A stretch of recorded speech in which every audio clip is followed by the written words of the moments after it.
Some people might have been confused when one of our Modell's players would go to the plate to pick up a bat wearing a deflated basketball on their head. However, that was just part of Modell's tradition. The previous 2 seasons, championship seasons for many of these girls, the deflated basketball was often worn at the end of the season, in the playoffs, and through the championships. So as an outsider, you see a deflated ball on Rose Stamp's head.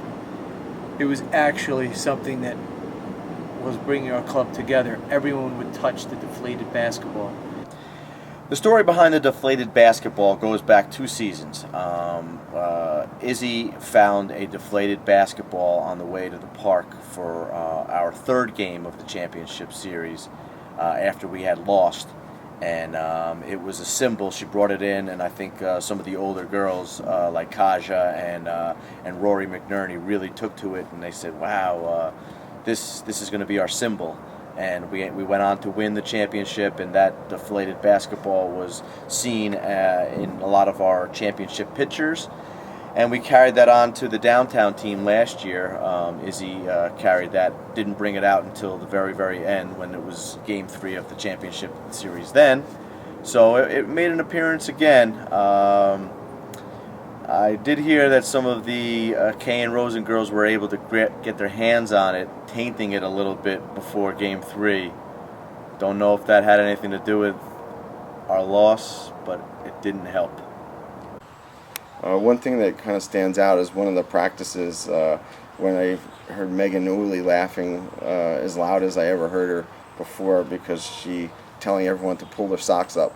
No, I mean, pull their shoe. What was it? Or socks or something? What was she saying? Your socks are untied. Yeah. She was going around telling everyone that their socks were untied, and she tricked one of the coaches when she said that. A story I have about Bria is I had coached her in 3rd grade, and we had, at that time, we had 2 of the best first basemen that anybody could ask for, with Kaja and Alana. And Bria said, "Can I play first base?" And I remember looking at her and saying, Bria, I love that you want to play first base, but not at this moment. One day you get a shot at first base, but you're in 3rd grade now, and it's just not going to be today. And she said, "Oh, okay." And I brought that up to her this year, and she said, "Oh yeah, I remember that." And I said, "Yeah, you got your chance now. We're putting you at first base." And she said, "Yeah, what was I thinking, wanting to play first base in 3rd grade?" So she got it. In addition to the group chat, one of my favorite things about Modell's season was during the playoffs and at the end of the season, all of the girls would walk together as a team and go up to the bathroom just prior to the game. And inside the bathroom, they would come together, talk about the game, they would cheer and chant, and then they would walk all together back to the field. And just watching them walk together, smiling faces, that was one of my favorite parts of this season.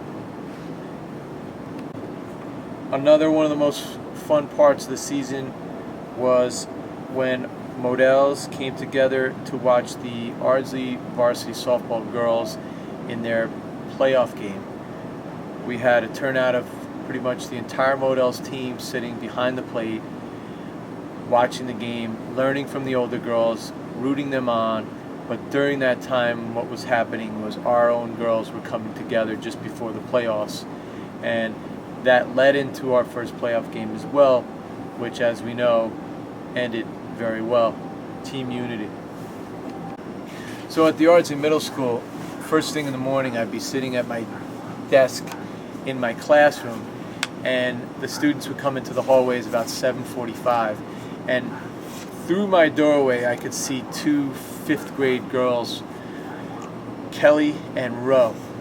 And from September on, for some reason, I had a feeling that those 2 would be together and on our softball team. And when that ended up happening and we were able to draft both those girls, we were all extremely happy. and I felt like it was fate having them on the team. One little fun thing that we did at our practices, we ended every single practice with the vision of making the final out of the season to win the championship. And a new girl each time caught the ball, and we all came together and threw her up in the air and celebrated. We never did a walk-off though, and we probably should have, because that was our opportunity. Was a walk-off. Would have been nice it would have been interesting to actually win our championship with a walk-off, but we didn't practice that. I recall several times throughout the year where the girls, the fifth grade girls and the fourth grade girls, like bonding together, laughing together, coming up with nicknames and really joking around and having a great time. Really, some really good team moments, and even coming up with some funny cheers and things like that throughout the year. One thing you always knew between Coach Tom, Coach Todd, Coach Vin was we were pretty much always on the same page, and if there was something that we disagreed with a little bit, we were always able to talk it through and make sure what we were doing was in the best interest of these girls, and not only their success, but in the girls feeling good about themselves, being happy, and having fun. Well together, and I think the girls benefited from our what's the word? Collaboration. From our collaboration. Collaboration. From our collaboration. They benefited from our. They benefited from our collaboration. Jade Hager. I think I confused her at some point when I told her to shut up. And I finished with "And Dance With Me" from the song. And from that moment on, I think we understood each other. Jade loves high fives. Jade gives great effort, hustle. You can always hear Jade talking in the dugout. Jade's always encouraging. She has a fire and a spirit that was part of the fabric of Modell's. She loved to hustle, she loved to win, and she loved to play with this team. Now, how come I'm smiling when I'm talking about Jade Hager? Because Jade was, she was the light, the joy. She brought it, the joy and the light to every single practice, every single game. You could see all the girls just really, enjoying Jade, being Jade. Right from day one, she was that little chatterbox, that little noodles in the past that everyone on the team enjoyed. And Jade was Noodles' replacement, right off the get-go. She came in with a huge smile, always making people laugh, and she was definitely somebody who was real important to our team. One thing that kind of sticks out with Jade is just how much of she was a leader for us, a hidden leader in the outfield, always trying to keep the players around her focused. And often there are times where us, the coaches, went to Jade and just try to ask her to for things. And man, she really consistently kept putting the balls in play. She would get unlucky a lot of times. She just seemed to, like, things just didn't seem to fall her way a lot of times, But really, she only struck out 3 times during the regular season, which is amazing, amazing stat, because that just shows that she either walked or put the ball in play, And like I said, came unlucky a lot of times.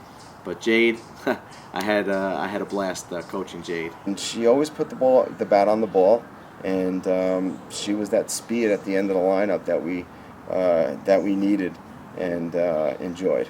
Jade was a real treat to coach. We were lucky to be able to grab her in the draft. Jade played great outfield. Jade can back balls up, hit cutoffs, and Jade became a better and better hitter. Jade's future is very bright in softball. Ariel, I consider myself a reasonable merman. I've got rules, and I want them to be obeyed. Ariel Lewis was a treat to coach. Ariel came to practice always with a smile, always ready to work, always ready to get better. If we could have 13 Ariel Lewises on our team, we'd be lucky. One of the ways that you know Ariel loved softball was that she never even missed one of our games. She might have been one of the only players, if not the only player, to not miss an entire season. That shows that Ariel had the love of the game, and she had the effort and desire to be a part of something special. And Ariel was a player that made it a special season for all of us coaches. Ariel was such a pleasure to have on the team. She really improved as the season went on. She consistently put the ball in play. In the postseason, I don't remember her striking out during the postseason. She was just such a good kid to have on the team. Ariel Lewis. Now Ariel was such a sweetheart, such a girl that we all three of us really enjoyed coaching her. She gave everything that she possibly could. She wanted to learn, and she wanted to get better, and she wanted to perform. And by the end of the year, she was consistently putting the ball in play, and we were telling her that's all we can, that's all we want. You're doing a great job. Keep your head up. And Ariel never missed a game. She was there every single game, ready to play. Only had one strikeout in the postseason, so she was really starting to put the ball in play. Consistent ball player, getting on base, playing great defense in the outfield. Ariel is a great girl, and Ariel really performed as the playoffs came. So Bria was that first baseman that we just weren't sure who was gonna take it over, and Bria just grabbed it. She did a great job there, and at the plate, Bria was the middle of the lineup, just pounding the ball. Was a force in the regular season and postseason. Really consistent in the postseason. Bria Lewis. Now Bria was another girl that was just you knew what you were going to get from game one to the postseason. She was going to perform, and she was a consistent performer all season long. Bria was playing well, and she was a sponge. She was taking it all in. If we had something to add to her, she was listening, and she wanted to listen and learn and get better, and she was great. She was great all year long. Bria Lewis, sometimes you didn't even know she was there at the ballpark. Quiet at times, but her stick, her bat, her play, her defense were anything but quiet. Bria was one of the best hitters in the league and all-around all-star. Bria was also an incredible teammate, never complained, and you just felt fortunate to be able to coach someone like Bria on all levels. Okay, so our first hitter, Tina, always let us off with, whenever she was on base, she was scoring. 9 out of 10 times she's going to score. She led the team in runs scored. And she led the team in throwing strikes. Whenever we needed a strike thrown on the mound, we knew we had Tina there.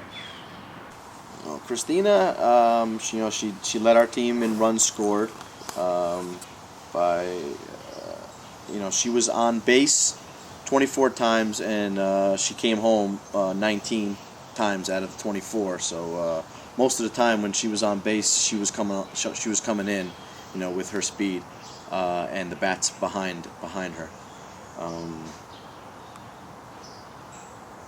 She led our team in walks in the postseason, and she was she was going to give her all. You knew that she was just going to give everything she got. She took a lot of things to heart, being the competitor that she was.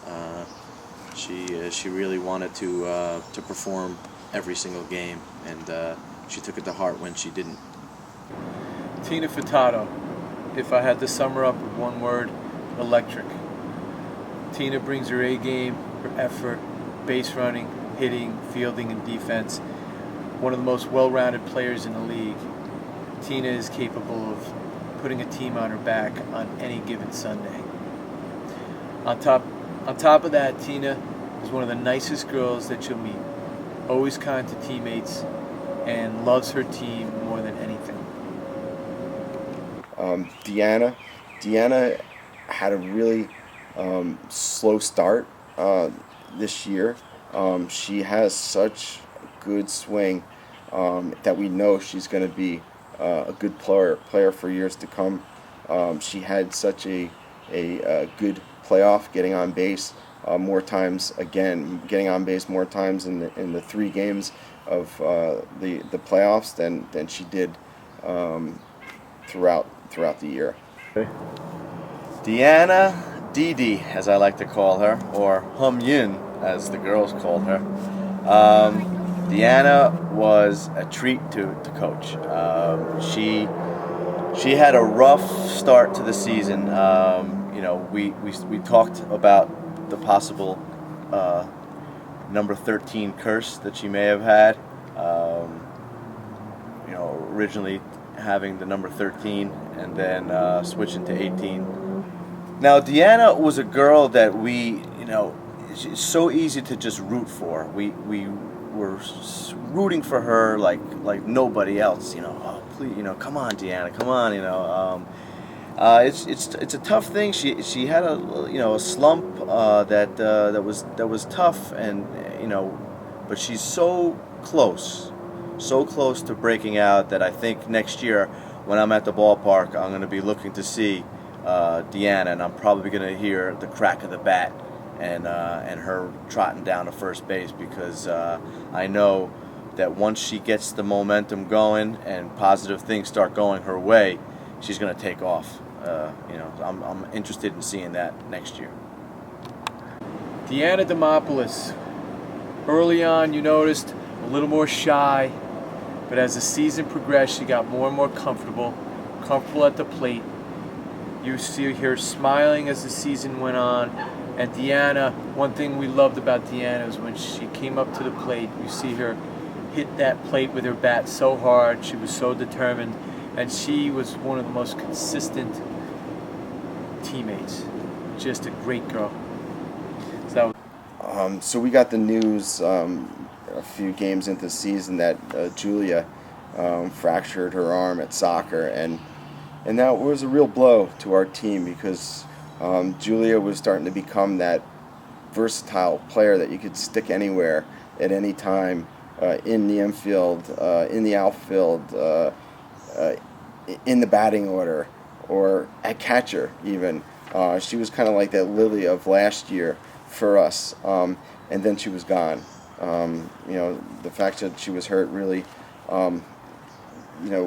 hurt our team, and we really missed her. But Guilia did make it to the games and was in the dugouts and all that. So we just missed her on the field, but in the dugout she was helping and cheering as much as any of the other girls.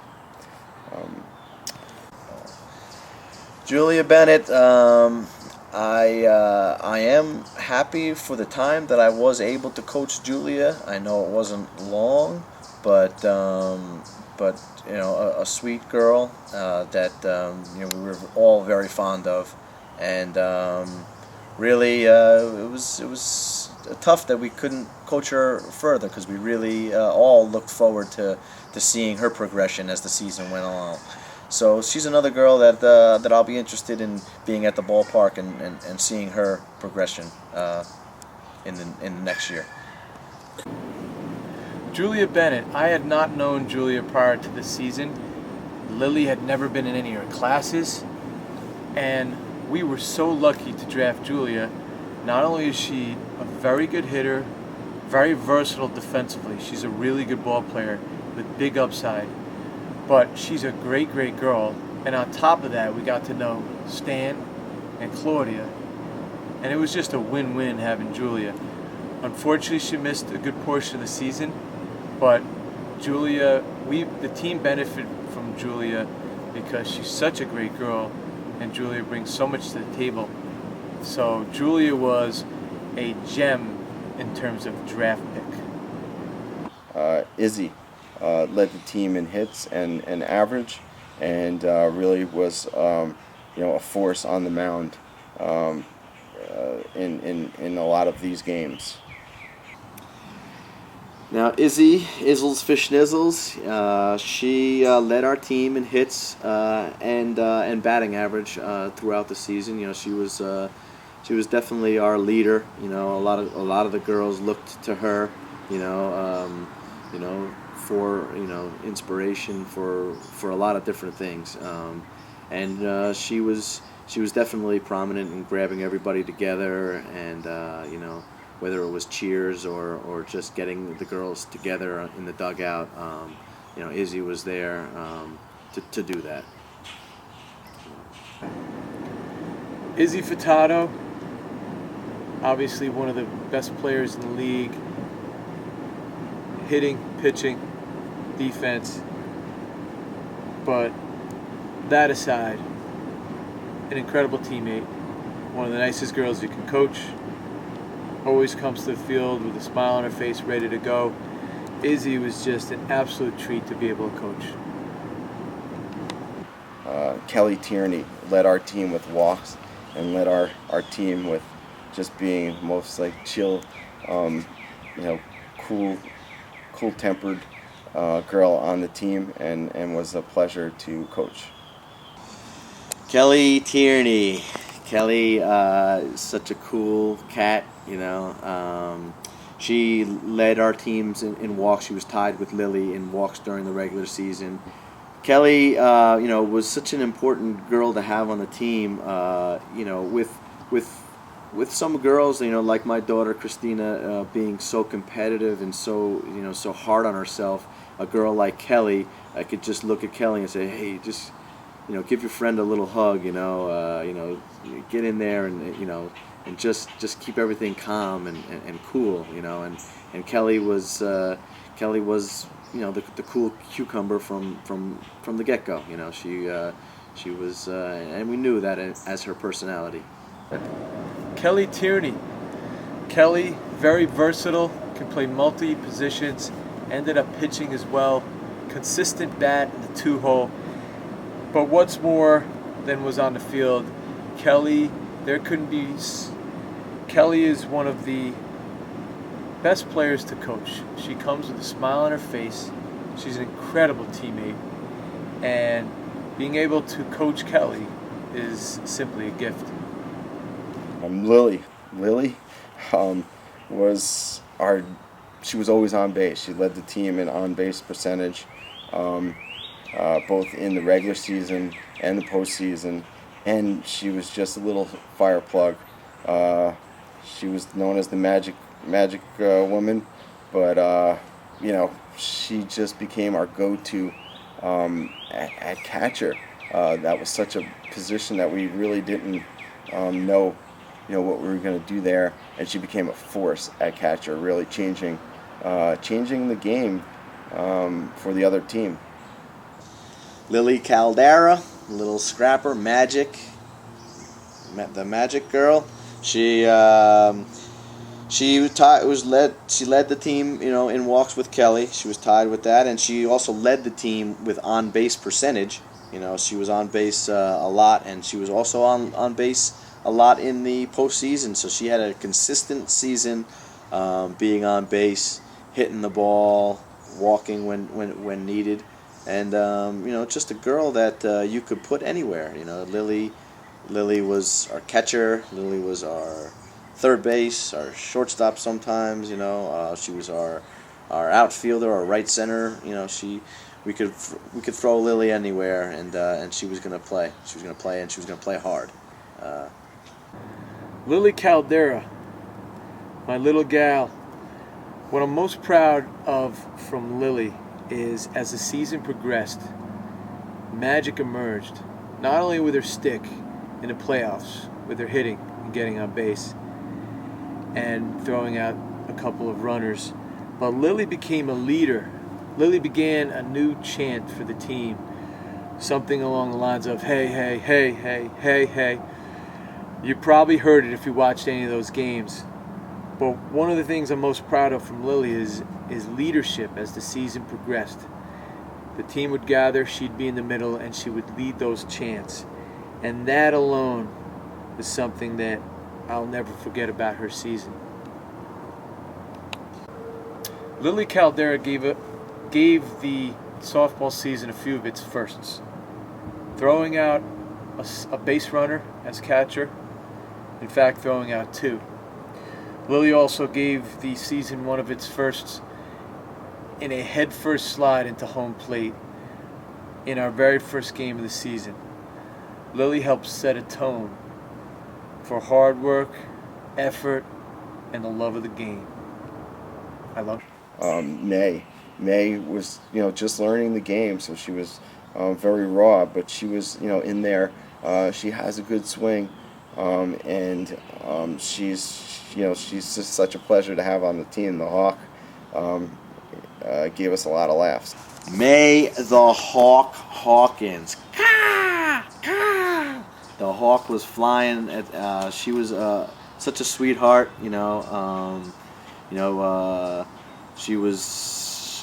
She was Annie in her play. I wish I would have gotten a chance to see that, but the girls all loved May. May was somebody who was really taking it all in, a little bit raw as far as softball knowledge. For a girl to perform like she did in her first season ever, really picking up a bat, was amazing, and I look forward to seeing her play softball in the years to come, because I think that she can get better and better and better. We would tell her a lot, like swing hard, May was a lot of fun to coach. May Hawkins. May was new to the league, and she came in, and I think it took her a little time to get a bat and get the equipment. But once she did, May was ready to practice and to play and to put great effort. May was always there at practice, always there with a smile, and she got better and better as the season progressed. May got on base quite a few times in the postseason, and May would ask questions. And May is someone that the coaches are extremely proud of and proud to coach, because she comes and she listens, she puts forth great effort, and she got better as the season progressed. You can't ask for more from a player. Molly was one of those girls on the team that was really working hard, and when she is at the plate, she's swinging, she's looking to get a hit every time she's up, and we really like that about her.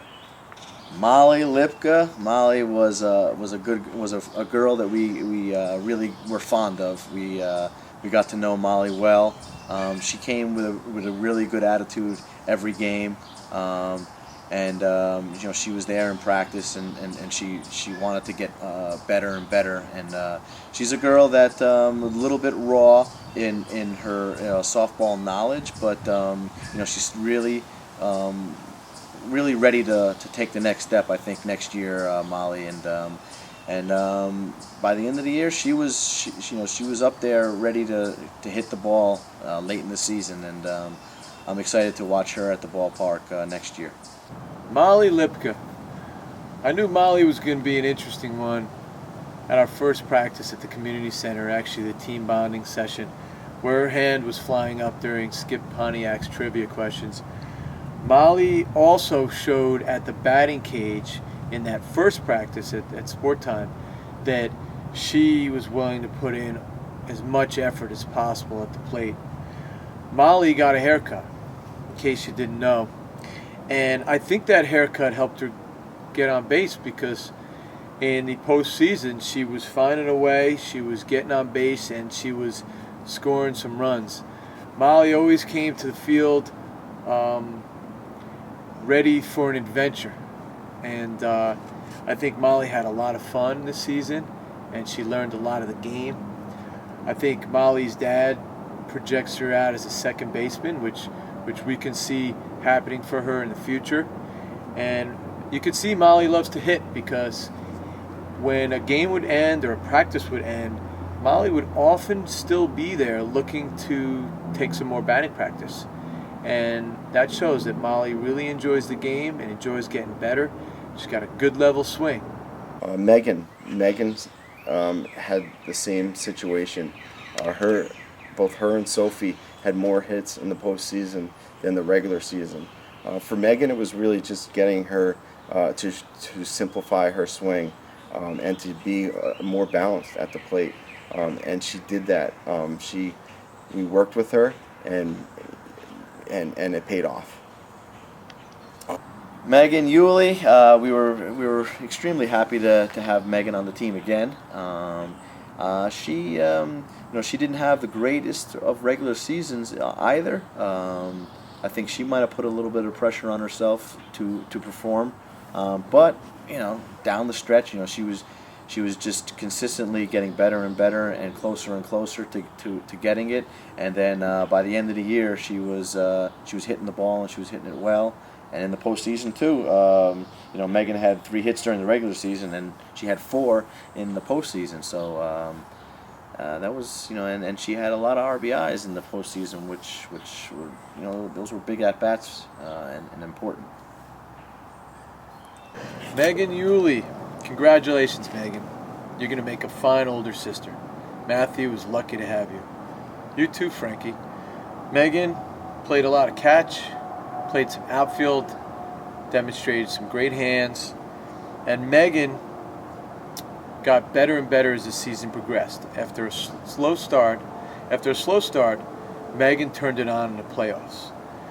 Megan drove in runs, scored runs, and was making consistent contact, showing that her potential was being realized. Megan was a player who the coaches continually worked with, because we knew that she would continually get better. And the great thing about Megan is that she kept on listening, she kept on working, and she kept on getting better. And she had great success in the playoffs and in the championship. And Megan deserved it, because she never gave up. Ro was pretty much, she was incredible. This is what I expected from her, because she's got such a sound swing and such a sound way about approaching the game. She led our team in RBIs with 22 RBIs, and she never missed a game. So battling through a bad shoulder all year is a big testament to her. Rosemary was a girl that we knew well. Coaching her 4 consecutive seasons, it's the kind of girl that you want on your team every single season, because you don't have to say a lot to Rosemary. She gets it. She gets what it is to be a Modell's player. Struggling through the whole season with a shoulder injury, not complaining, just playing, and playing hard. She had there's not many people in the whole league that I could say had a better year than Rosemary Stam. She had an incredible season, and she was consistent from the get-go. And Rosemary Stam, even with her injury, she never missed a game throughout the season, and that's a testament to her character. Rosemary Stam fell to Modell's, where she probably should have been one of the top picks in the entire draft. Ro had RBIs in every game, was one of the best players in our league. We've talked about how good Ro was on the field, second base, she did some pitching. Ro is one of the most dangerous hitters in the league, without question. On top of it all, to know Ro, to be able to coach Ro is a treat. A great teammate, always smiling, so determined. Ro played the majority of the season with an injured shoulder, and many people didn't realize that she was going through physical therapy in order to even play our games.